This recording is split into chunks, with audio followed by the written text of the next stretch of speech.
God's people had been wandering around in the baking desert for 40 years. So you can imagine how sick they were of sand and anything yellow and tense and walking and being hot.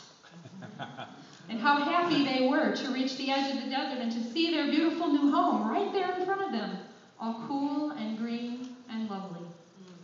There was only one problem: Jericho. Jericho was a city, but it wasn't just any old city.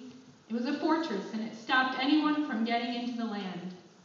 The people looked at Jericho, at the big, giant, scary walls all around it, at the tall, towering ramparts, at the heavy iron gates bolted shut, at each other.